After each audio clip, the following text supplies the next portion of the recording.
Okay, fantastic. Well, good afternoon, good evening, good morning, wherever you may be. Thank you all so much for joining us today for our annual Making the Transition event. So my name is Ming. I'm one of the co-hosts. I'm a PhD student at MIT together with my friend Zach. Hello, my name is Zach. I'm a graduate student at the University of Colorado Boulder.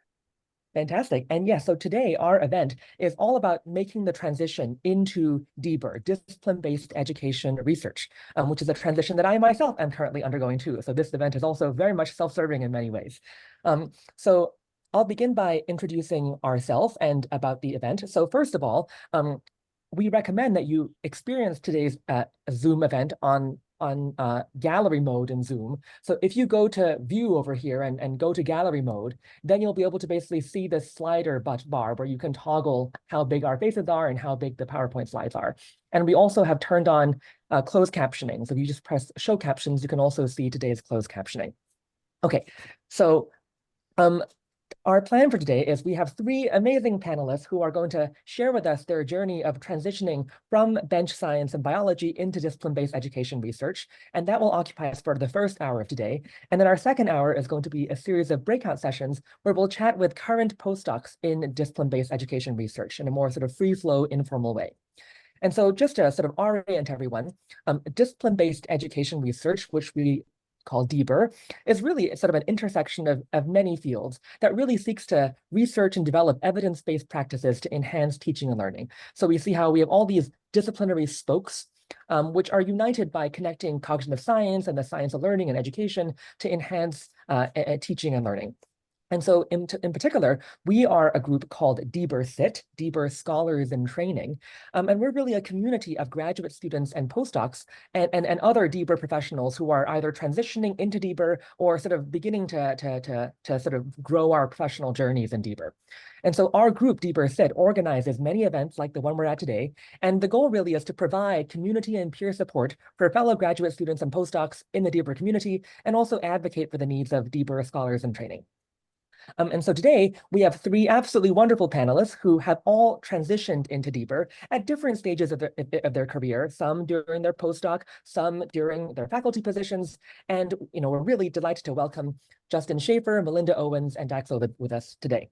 And so we can see their affiliations here, but I figured instead of me reading them to you, that we begin by asking each of our panelists to introduce themselves. And so the structure will be, we have a series of questions, and we'll sort of give each panelist 3 minutes to answer those questions.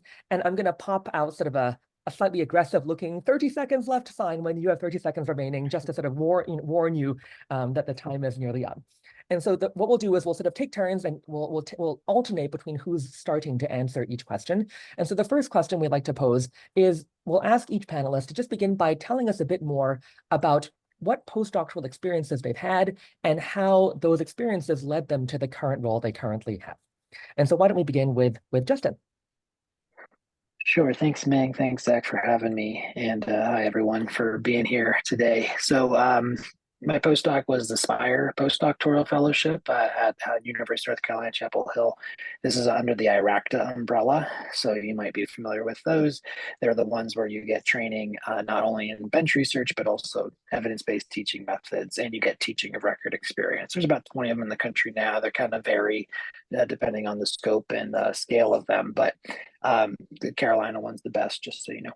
But I was there for 3 years, and I got training in molecular biology and biochemistry with cephalopods, so squid and octopus, look at muscle contraction in those critters. And then I also got trained in how to teach, which was really important from this guy, Ed Neal. Kelly Hogan was there. She took me under her wing. I got to teach at North Carolina A&T State University in Greensboro. I got to teach at UNC Chapel Hill. So those were all some really great experiences, which at that point I kind of knew I was ready for it. Teaching focused faculty career. I didn't get any formal training in DBER, although I started to dabble. So with Kelly, I started to do some pre-post testing and intro bio there. I started to think about, studying how do you measure student affect and attitudes using instruments, things like that, but no real formal training. But it was really during those 3 years that, I still was at the bench, but I realized, yeah, not for me. I'd rather be in the classroom. It's, more scale is what I think about a lot in life, is scale of impact. And with teaching that's the way to do it because you can hit bigger numbers over the years. Whereas publishing a paper on squid muscle, maybe 5 people in the world care about that, even though it was fun. So yeah, so the postdoc really got me set up with, again, training in evidence-based teaching methods, modern ed tech, how to handle course design, how to do all of that. And this, just so you know, context, this was like 2010 to 2013. So this was still when like biology education research was kind of growing. By then, Scott and Mary Pat had their first papers, a couple papers on high structure, which I'm a big advocate and researcher of nowadays, high structure.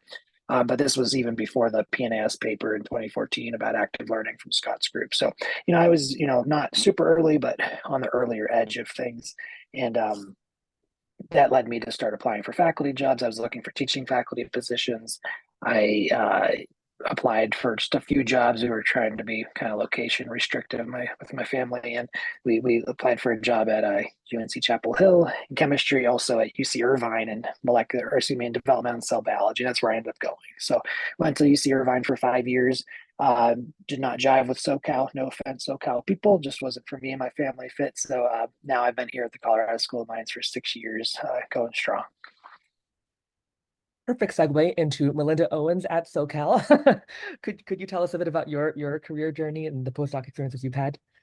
Yeah, so my path was not very linear at all, and I think I learned a lot though, and I'm a better person for that. So I had always been interested in teaching of some sort, and I took a lot of like workshops and stuff on evidence-based teaching, followed the literature as a graduate student. And as a graduate student, as I got more and more towards the end of it, I was like, my disciplinary work in neuroscience was cool, and I still think it's cool. But yeah, I wanted a career where I could, more directly affect people. And so after I graduated, I was looking around, and I was fortunate to get some kind of lecturer position. So I was focusing on just teaching, and I ended up in a post-bac program and teaching there. So these are students who already had an undergrad degree, but they want to go on to health careers. And that was a really very motivated group of students, like so relatively easy to teach. But after that, I was doing that. I liked the teaching aspect of it. I felt that I could be more challenged in my teaching, though. I wanted to teach also like kind of undergrads, like closer to undergrads. And so I ended up at a teaching postdoc at Stanford, and this was specifically for teaching critical thinking in a disciplinary context. And I was attracted to that because I wanted to kind of learn more about teaching critical thinking.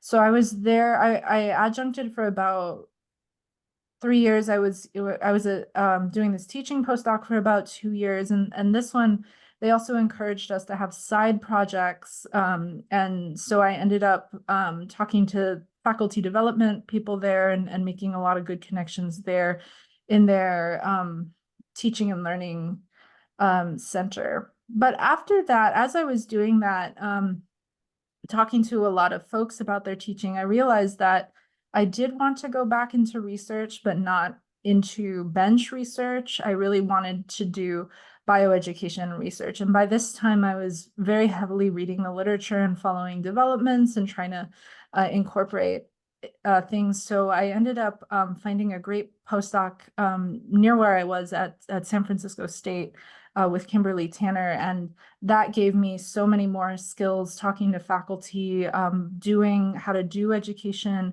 research. And that all led kind of very directly into my job here. Currently here, at UC San Diego, I teach and I do education research, and I do like committee work and service. And that was what my postdoc directly prepared me for. That's awesome. Thank you, Melinda. And it was actually a complete coincidence that Dax also had the same postdoc advisor, but I'm sure there's many exciting experiences to share. So Dax, what about your journey? Yeah, thank you. I was, after I finished my PhD, working at a nonprofit for a little over a year and really missed research. So I figured I would start by sharing how I got back into research and started my postdoc, and then the experiences I got there and how that led to the role I have. So I had been familiar with Kimberly Tanner's work and was reading CBE-LSE, which is a top journal in biology education research. If you haven't heard of it, I highly recommend it. CBE-LSE is what everyone calls it, and the acronym stands for something like Cell Biology Education Life Sciences Edition. But lots of really exciting articles there. I felt like I found my people, but I wasn't doing biology education research. Thanks for dropping the link in the chat. So I had reached out to Kimberly Tanner because I had read her work and I knew she was at San Francisco State and I was working just across the bay. And I had shared that, you know, I really want to contribute to this field. And if there's any opportunity to do that, you know, keep me in mind, add me to a listserv if you got one. And I had saw that the Science Education Partnership and Assessment Laboratory, SEPL, which is the name of the lab running out of San Francisco State, had a listserv. So that was my original intention reaching out. And I got lucky. It turned out she had just posted a postdoc position that week. So I applied and the rest is history from there. In terms of what I learned, I was fortunate enough to see a project through from start to finish. So from the design to the IRB process to collaborating with 18 high school teachers. And I was working also with Jeff Shinsky and other colleagues and assessing scientist spotlights and working with, it was actually a really good experience that I had in terms of my nonprofit work. I was working with San Francisco Unified School District, so I had some familiarity in working in the K through 12 space. And the postdoc was a nice opportunity to bring a research edge to it and to do collaborations and to build partnerships with people that are mutually beneficial, and learning how to make sure people who are collaborating are fairly compensated and recognized. I think that all of that in terms of project management was one of the key lessons that I got from my postdoctoral experience and continues to guide my work now as a faculty member. Awesome, thank you. Excellent. Thank you all for your responses there. And again, we're so thankful to have you join us. Let us now transition a little bit to focus on your postdoctoral experience. We recognize that there's variability in what postdocs do, who you work for, or the type of work you're engaged in, or perhaps even geographically where you're located. So we'd love to hear from each of you. How might a day in the life of a postdoctoral researcher compare to that of a graduate student? Or simply, what does a postdoc do? So with that, we'll start with Melinda, please. Yeah, so I feel that what I ended up experiencing and what I think a lot of folks end up experiencing is that a postdoc does many things.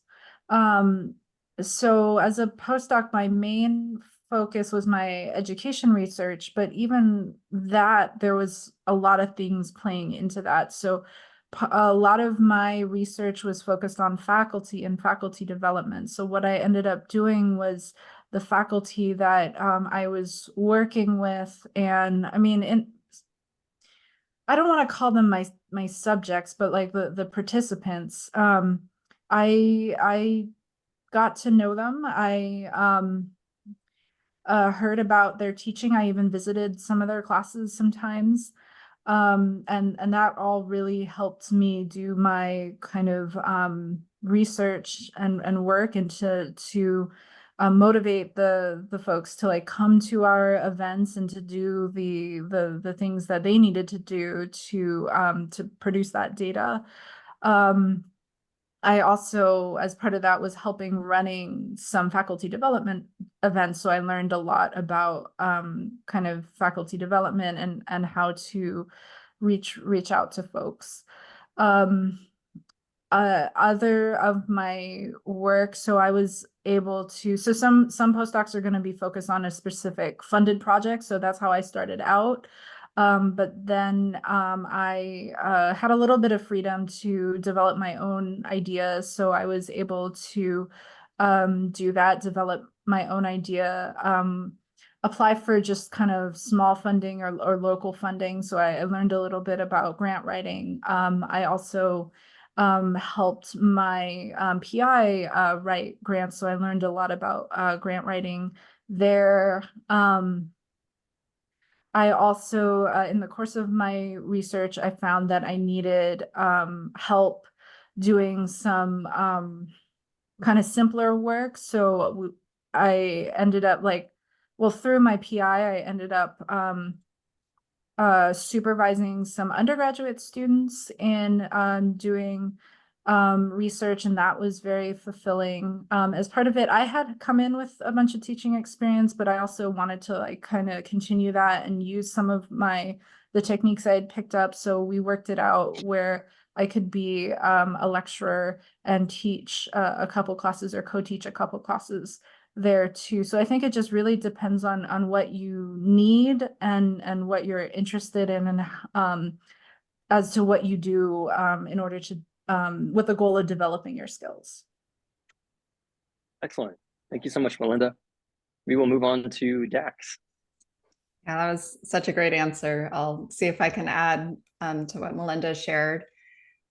I would say in comparison, so I was a discipline-based graduate student. I was doing reproductive neuroendocrinology, working at the bench in the hood. So I had to learn completely different set of skills when I was doing a discipline-based education research postdoc.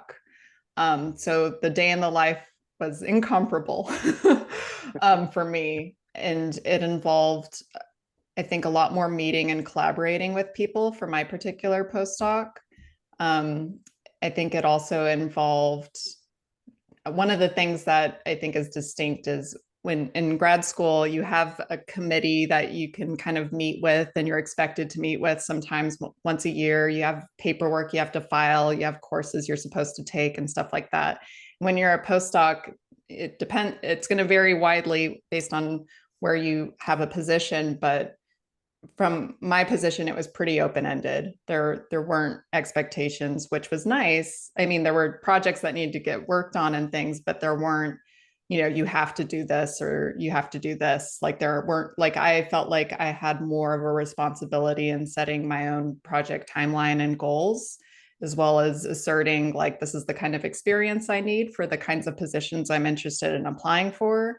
These are the kinds of outcomes I'm hoping to get out of my postdoc. And so I think it does take, as a postdoc, a little bit more agency to articulate like what your own goals are, your career and professional goals, and to advocate for yourself in terms of what kinds of things you need to get accomplished so that you're set up well for your next career move. One thing that I'll share that I wish I knew about, and some people may have already heard of it, but I'm going to drop a link in the chat to a Gantt chart that's like a Google spreadsheet template. So I use this to help project management, and it's something that as a postdoc was really useful for me. And I don't think I thought about that as much as a graduate student, because I knew like, oh, here's my project and got to get, pipette this day, got to analyze that day. It felt more streamlined. But as a postdoc, I think I noticed I was starting new projects and wrapping up existing projects and mentoring undergraduates. And so with multiple projects going on simultaneously, this was a useful tool for me to organize, like, by when do I want to have certain things done? So I hope that that's a useful resource for you. Certainly. Thank you so much for sharing. And no doubt, I can imagine the postdoc experience really does strengthen or challenge your skills as a self-regulated learner, as an independent researcher, and almost force you to develop those proficiencies if you were to continue in this discipline. So thank you for sharing. We'll move on to Justin. Yeah, so building on what Dax and Melinda said, it really is more about independence and finding your own path and making your own time, with some exceptions. I'll never forget when I was shopping around for postdocs, my advisor, Bill Keir, who I ended up working with at Carolina, I was asking him on the phone once when I was still applying. I said, well, hey, Bill, what are your kind of expectations for working in your lab? What do you, hours, nights, weekends, what are you thinking? And I asked him that because my grad school was in a NIH, a biomedical lab, focused on muscle contraction and, super high, super intense, a lot of pressure. So I asked him all this and he paused, and I'll never forget this. And I thank Bill forever for this. He said, you know what, Justin? I don't have a whole lot riding on you, so you're going to make this whatever you want. I'm like, sign me up. So, that was the kind of cool thing. But it's an important step too in a postdoc to develop that independence that I find you don't have sometimes as a graduate student. And I've seen this when graduate students go directly to become faculty, usually in the teaching faculty route.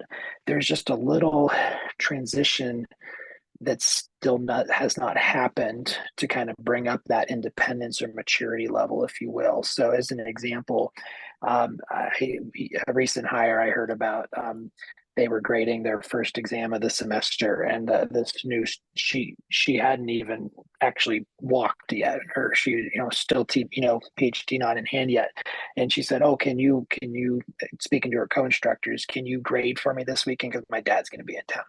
Like, it's like, okay, I get it. You have family in town, but that's not an appropriate thing to do as a faculty member now. So the postdoc to me is kind of about growing up in a lot of ways, not just age-wise, but just professionally. And in my postdoc at SPIRE, and I'll put that in the chat here too, the one I did, and again, there's about 20 of these IRACTA programs. The first year is just straight bench. So you do normal, like you would do any other postdoc. While you're doing that, though, you got some training in how to teach. The second year is where things got a little different. So for me, my second year was Monday, Wednesday, Friday. I was in the lab. Tuesday, Thursday, I was in the car driving an hour to Greensboro to go teach intro bio. So we was structured such that during that second year, you would be teaching and doing research at the bench, which can be kind of hard. Some of my colleagues in that program really struggled because they were in these really still high intense biomedical labs, with a lot of research expectations, but they were trying to focus on teaching. I told you what Bill's thoughts were. So Bill was pretty chill with me taking more time on the teaching side, but it did require me to learn how to balance the teaching and the research and family. And my son was just born, try to figure out how to handle all that and take that forward then with me. So yeah, just to kind of take home for all this is it really is about independence building and growing up professionally in the postdoc, learning how to manage your time and resources well. Awesome. Excellent. Thank you very much, Justin, and all three of you for those answers. Everybody's suddenly frozen on my end. Okay, we're back. Okay. So the second question is sort of pivoting more to the logistics of how to even find a postdoc position / program. And so this question really is how does one find a postdoc advisor / program, and how do you craft a strong application? And in particular, if you've recently hired postdocs, are there any particular green or red flags that you look for when you're thinking about hiring? So maybe Dax first. Yes, thank you for this question. I'll start off by sharing the link to the Society for the Advancement of Biology Education Research job board. And whatever stage you're at in your career, if you're like early on in grad school, I recommend signing up because it's a really nice way to keep an eye out and start to reflect on, what are positions I'm interested in, and what kind of experience do those positions require? How do I get that experience? So I signed up, I think, my second year in graduate school because I had this idea that I wanted to do this kind of research, and I didn't know what kind of experience I would need. So I would recommend referencing this resource, or even looking up postdocs and kind of reading through the descriptions and seeing which ones align with your interests and your goals for yourself. In terms of how to find a postdoc advisor, it doesn't hurt to reach out and ask someone that you're interested in working with, if they know of any opportunities, or to let them know you're looking for an opportunity yourself. And I think the other thing I would share is I haven't hired a postdoc, but I did post a position and do interviews, and we had to fail the search. So I learned a lot from that process. And a couple of the things I learned was I was surprised that some of the people I interviewed didn't seem familiar with the scholarship that's been published before in this work and this lab. And so that's why I made it a point to share the CBE-LSC journal just as a starting point. Like I understand for people who are coming from from discipline-based backgrounds that it might be new, but showing that you're at least engaging with or curious about this field, like share that you've come to this panel, for example, like this is showing, it shows that you've done your homework on what you're signing up for in a way that I think could give a postdoc advisor more confidence that, okay, you know what you're interested in and you've done some research before interviewing. Another thing that I was interested in is what are their future career goals? A postdoc is a temporary position. It's a stepping stone to the next thing. And so I would also have to ask, like, you know, is a postdoc a necessary next step for this person? And there was someone who had their dream job posted that I was interviewing, and the postdoc wasn't a necessary prerequisite for them to have that dream job. And so it ended up working out really well for that person. But it is something that I think we have to ask ourselves and keep in mind yourself too, is, you know, do you want to do this temporary position? And if so, is it necessary? And what kind of experience are you hoping to get to prepare you for your next step? And so if you're clear on that when you do your interview, I think you'll be well prepared. Thank you very much, Dax. Justin, in particular, could we also ask, like, how do these IRACTA postdocs work, and how is the application, like, how does one apply for these things? Yeah. So here's the link there for all the programs. And again, these IRACTA programs, they're not called teaching postdocs. We're not supposed to call them that. We're supposed to call them a research postdoc with the teaching component, because you still are doing research. They are funded by NIH. So if you're interested in these, you kind of have to be somewhat on the biomed angle, or, you know, loosely. You know, me being a squid guy, my one colleague studied coral reefs. We were kind of on the really pushing it, the limits on it. But so some schools you'll see on that list, if you go into their own program pages, some will actually list specific advisors you're allowed to work with. Others will say, you know, it's anybody in the College of Life Sciences or the College of Medicine. So you kind of have to pick, but it does have to be somewhat tangentially related to biomed because it's funded by NIH. How to apply for these? They do depend on your skills as a researcher. And so if you're a DBER grad student, yours is not a program for you, because you are going to be at the bench still.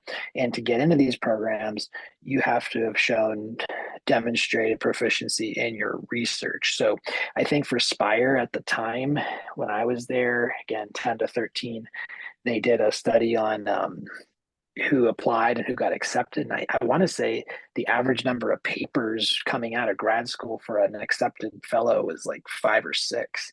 Like, it was high. So, you know, you got to still be very productive in research, but you don't actually had to have ever taught. So some of my colleagues never taught before and they got accepted. So it's a more of a training program, in that you have to demonstrate you're a good researcher already, and you have an aptitude and interest and want to teach, because the goal of the program is to train future faculty both in scholarship and teaching development. So if you had never taught, it's not a big deal. Like I figured out a way to do like a 1-credit seminar when I was in grad school. I TA'd a couple times, but I never, I taught a real class. So you don't necessarily have to have taught, but to get into these, again, you got to have the research aptitude. And then in general, when you're looking for a postdoc, you got to be specific.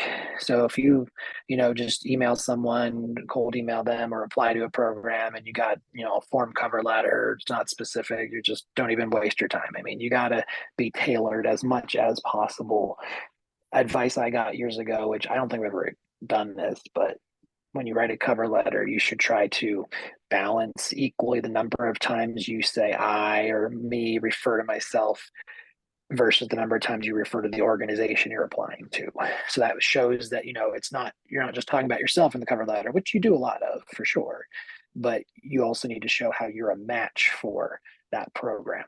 And so if you don't take the time to do that in a cover letter, I don't want to see anything the rest of your package. You got to show how you will benefit me and how I will benefit you, right? It's a mutual relationship. So you got to be tailored as specific as possible. Okay. Thank you, Justin. And finally, Melinda.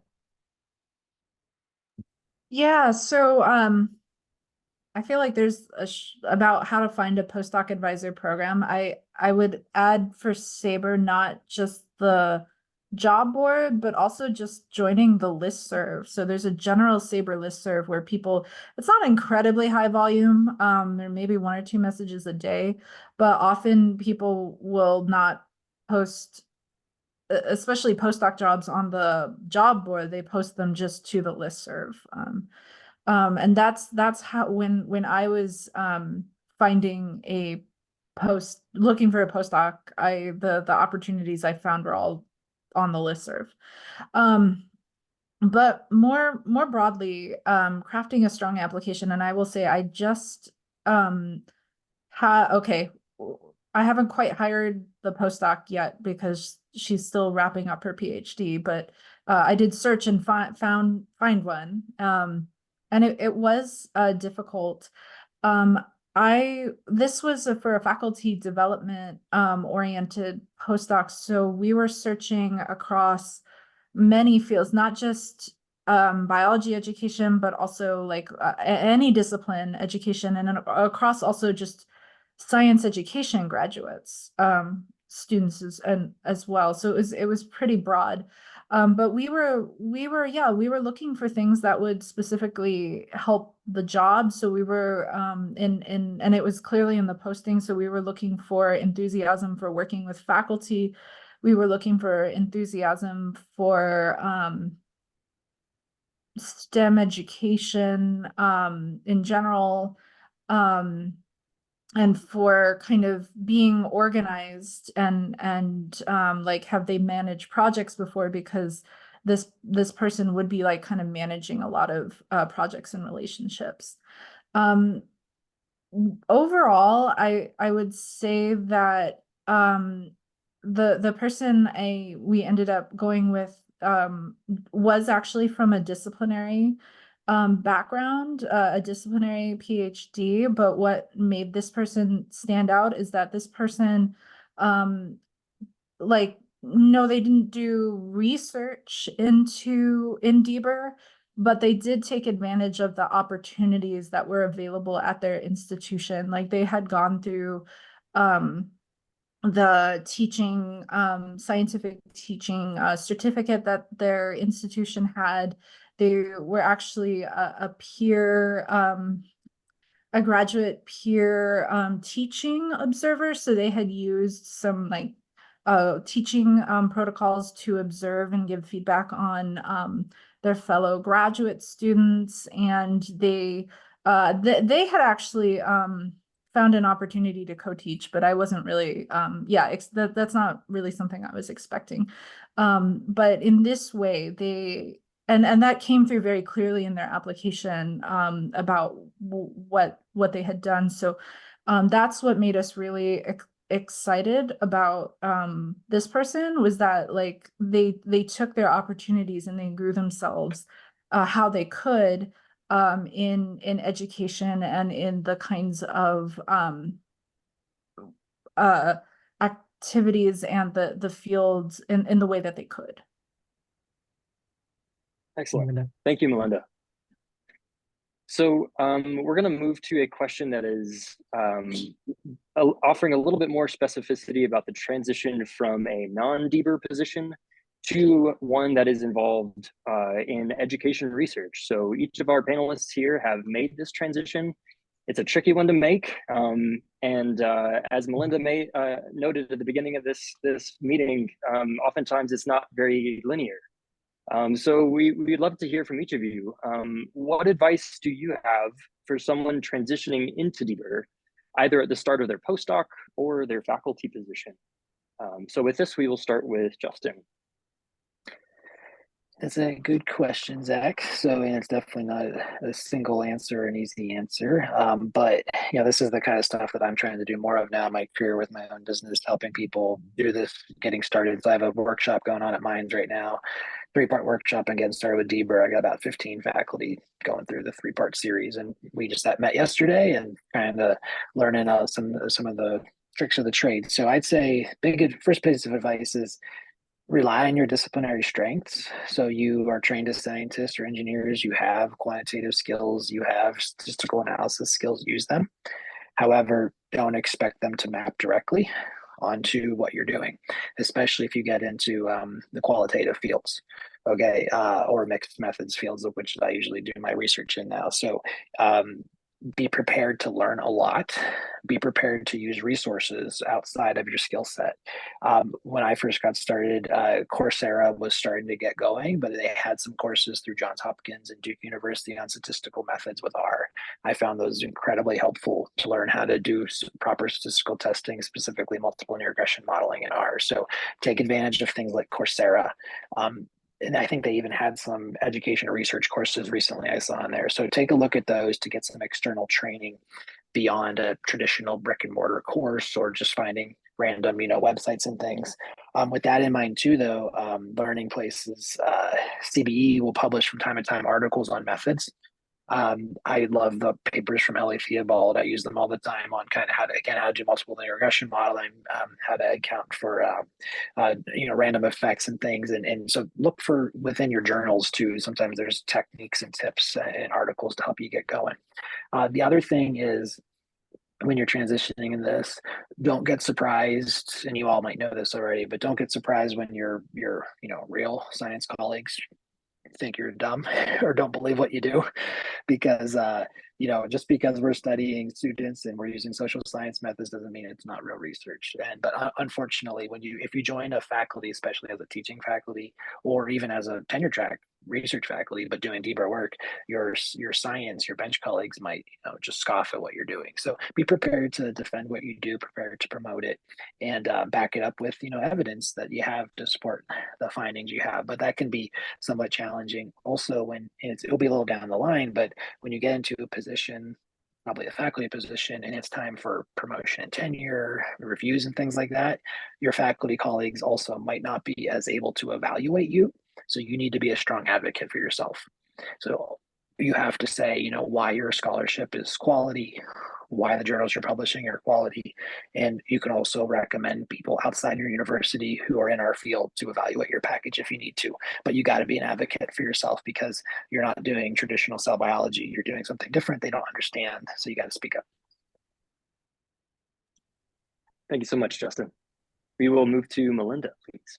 I would really second everything Justin said, especially the parts about reading a lot. There's a lot of literature. It's a whole new field. And there's a lot to catch up on, and the part about advocating for yourself among your disciplinary peers. There's another thing though, and that I want to talk about, and I found that when I was transitioning into DBER, I had to kind of expand what I personally considered evidence and to take a more nuanced approach to it. I felt that often in my discipline and in my training, like things were either valid or not valid. They were rigorous or not rigorous. And once I got into DBER, I realized that that is not as useful as to think about the strength of evidence and what is the evidence for.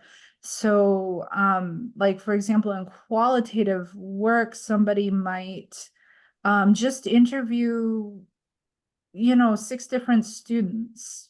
But they're really in-depth interviews, but it's still only 6 different students. And I think in the past, I would have, like, when I was a graduate student, I'd be like, well, that is like 0 worth. That's just anecdotes. But now I realize that, okay, it's not saying that, like, okay, these 6 students are like representing everybody. That wasn't the point in the first place. The point was to really understand a person's story and to understand the space of what can happen and to consider that going forward, either in practice or when making a different kind of study about helping students in different ways. And so and this also, but I also realized that, like, right, I was on this journey, but my disciplinary colleagues weren't. So yeah, I've had to do a lot of kind of explaining and being patient. And this is even extended to the way I teach. I teach using different evidence-based methods, and I'm coming at it from certain philosophical assumptions about that students are capable, that students are motivated. It's just kind of unlocking that, and my colleagues don't necessarily share those assumptions. And so I've had to be kind of patient, sometimes having a little bit of a thick skin, and yeah, to be I'm still trying to figure out how to advocate for myself, honestly. But yeah, it's just and to find friendly people in friendly environments, because they are out there, and your people are there, right? You have to find them. Thank you so much, Melinda. We will pass it off to Dax. Yeah, that was so rich. I really appreciate what folks are sharing in terms of how to advocate for yourself, and disciplinary humility and methodological humility, and just that perspective of lifelong learning as you transition into a field that it's been around. There's a report, I think National Academies of Sciences, I can look up the link, on the history of discipline-based education research, and tracks it back to like the founding of NSF, the National Science Foundation. And I think it is useful to remember that it's been around, but not as long as many of our disciplines have. And so as a new field, there's a lot of room for growth and change.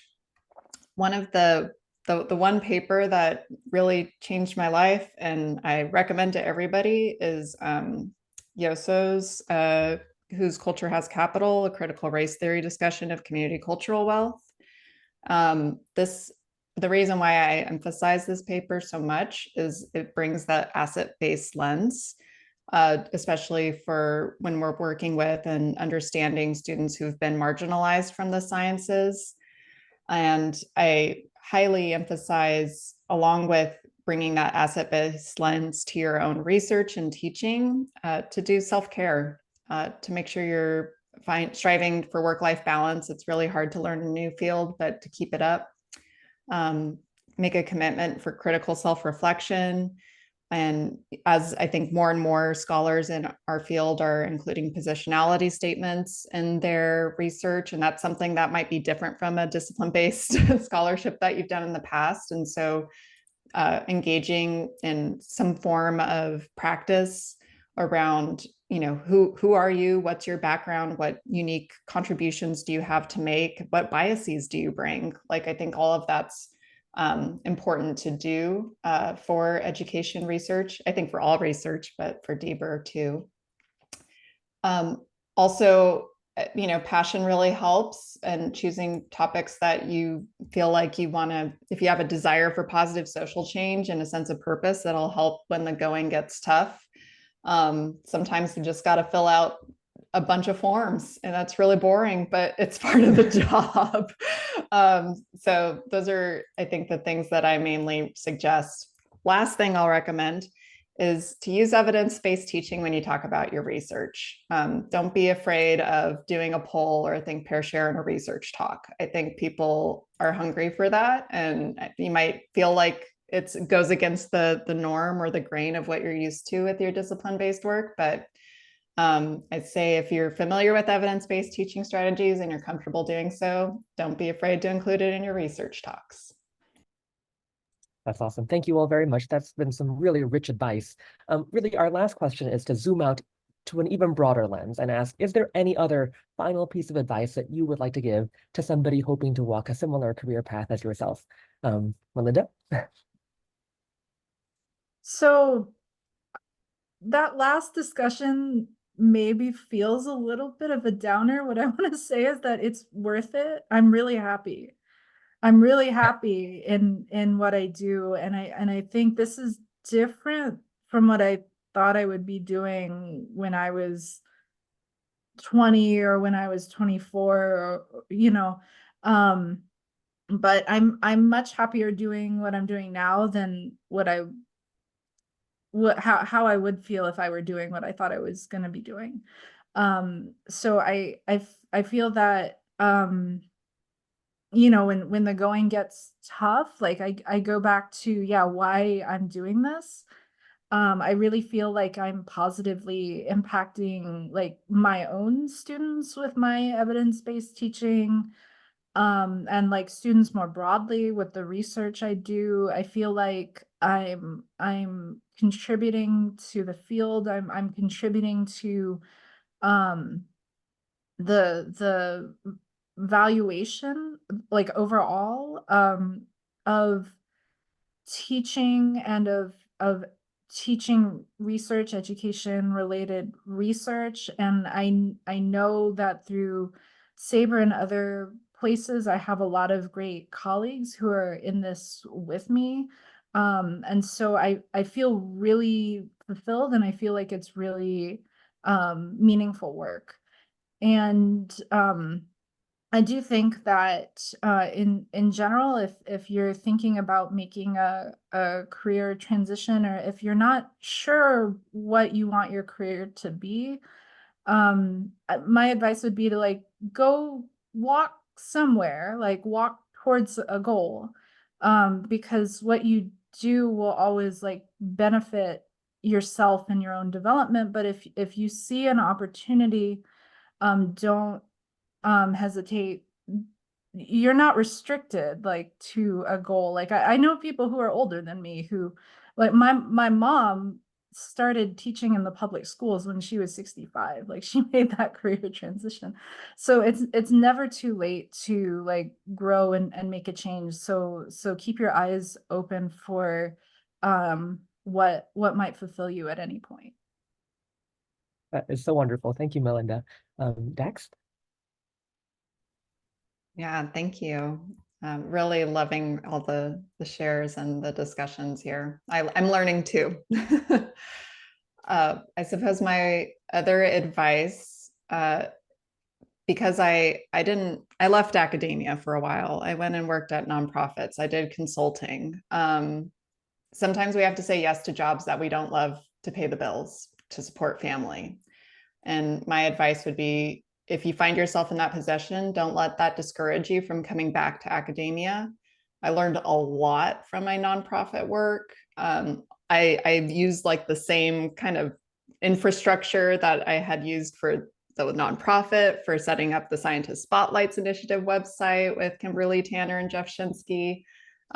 So there are transferable skills from other industries. And I think, you know, if you feel like find yourself in a position where you're just doing it to pay the bills, that's okay. But also keep an eye out for opportunities, and know that, and try and figure out how to make that position one that you can get skills that prepare you for a postdoc. Don't be afraid to reach out to faculty and ask, like, you know, what kinds of skills do you think I could get in this position that I'm in now that would prepare me for a postdoc? And like, we're happy to brainstorm with you to figure that out.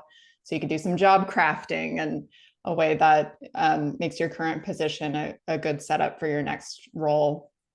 But yeah, that would be my main advice, is just sometimes you got to do things to pay the bills, and don't let that limit you. Thank you very much, Dax. And last but not least, Justin?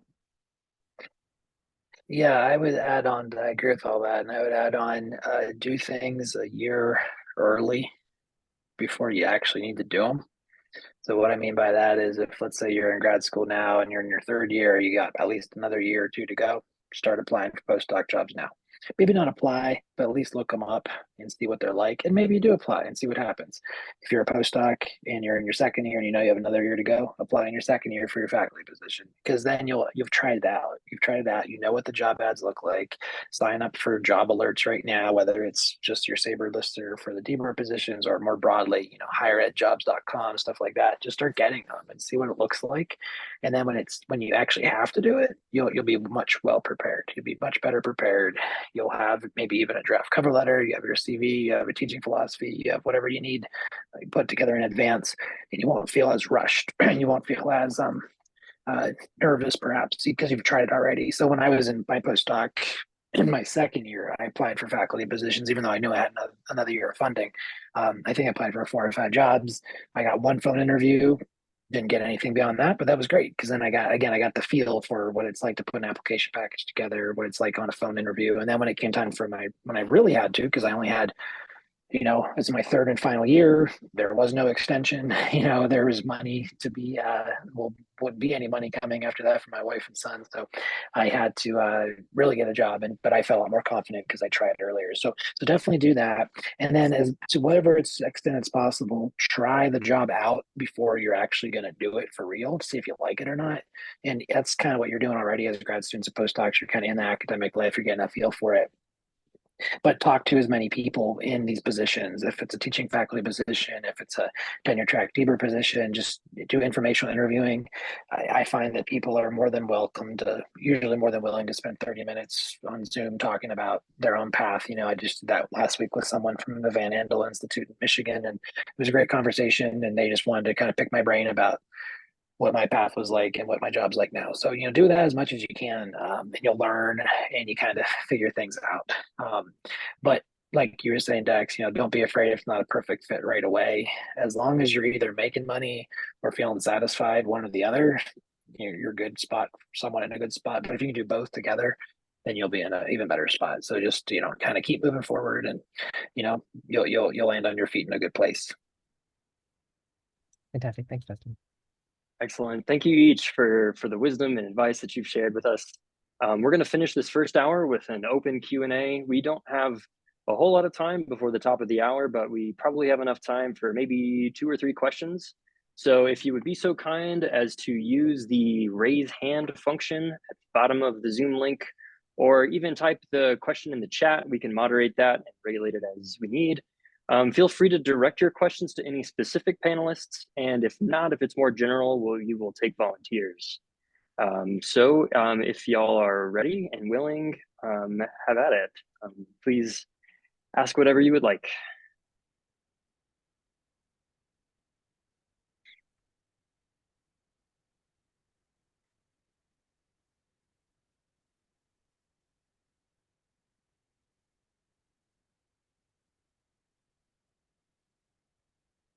All right, great. Matthew, please.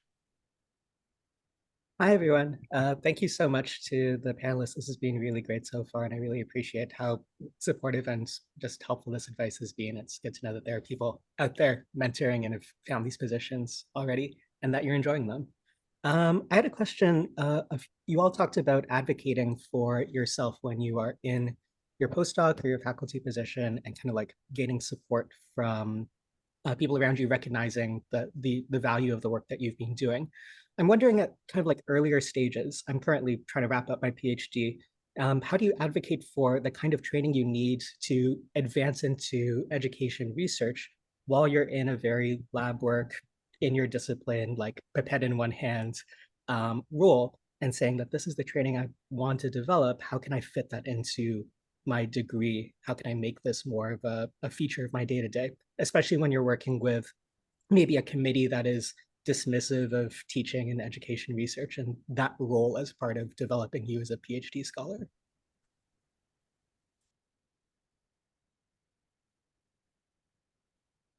Maybe Melinda? maybe ahead, other Melinda. people have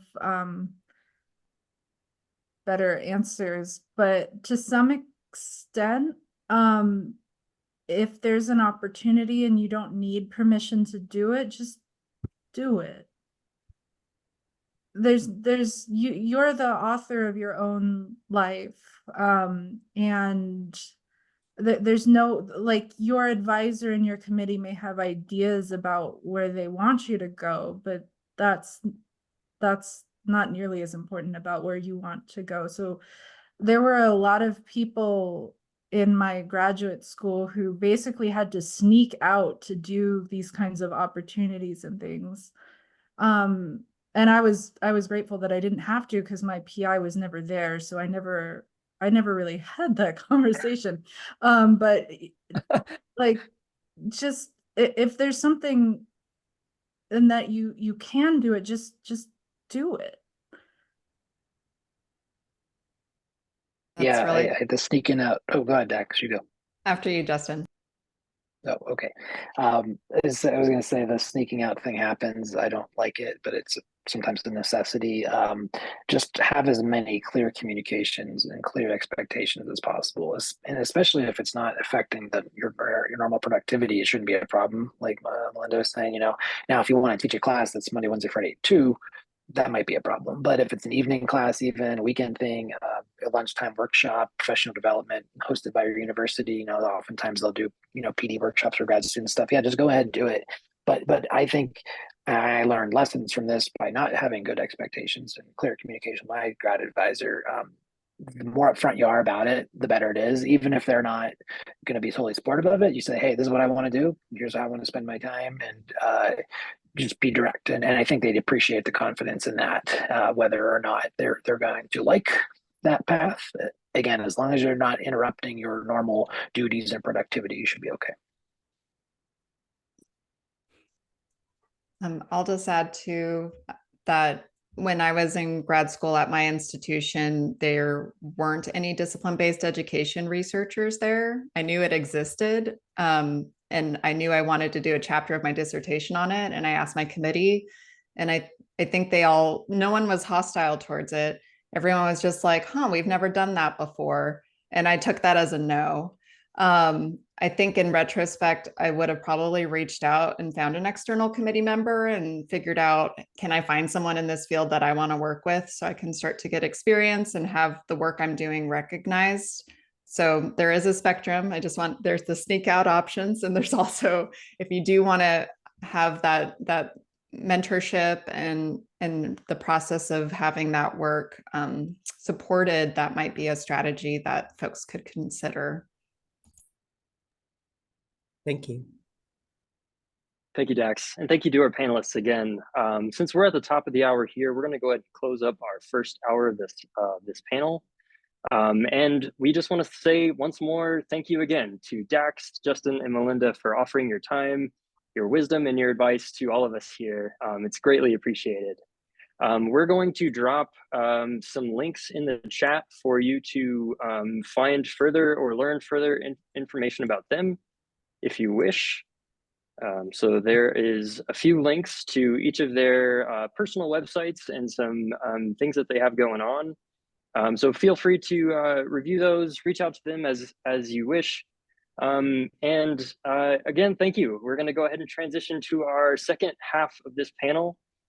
Feel free to stick around if you'd like to join us, some postdocs that are actively working in DBER and have a more focused conversation about what their work is like, what their transition has been like, and ask any questions to them. We will be hopping in and out of those groups as well. So we want to welcome our 10 DBER postdocs today that have volunteered to be a part. And we're so thankful for your contributions as well. And so what we're going to do here is we're going to transition into 5 separate breakout rooms, each with 2 current DBER postdocs. The plan here is we're going to randomly shuffle everybody into one of the 5 rooms. We're going to leave 25 minutes for discussion, have a 5-minute break in between, and then afterwards we will have let everybody move themselves into a different room and have the remaining 25 minutes for discussion. So if you have any other questions, you can drop them in the chat. Otherwise, and if you do need to leave now, thank you so much for participating. Please join us on Discord or visit our website for further information, and we're happy to connect with you later. So with that, Ming will open up our breakout rooms, and we look forward to the discussions that happen beyond that. And thank you again to our panelists. Thank you, Melinda. Thank you, Justin. Now, the postdocs, I might be reshuffling a bit. I just randomly assigned everyone. I haven't checked the postdocs are necessarily evenly distributed yet, so I may end up doing some sudden translocation of postdoc participants today.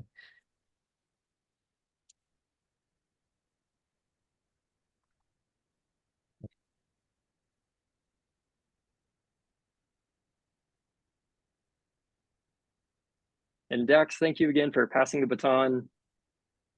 it's been a pleasure to have you be part of our panel here.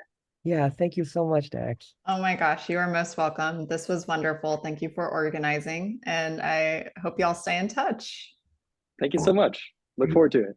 Bye. Take care. Bye.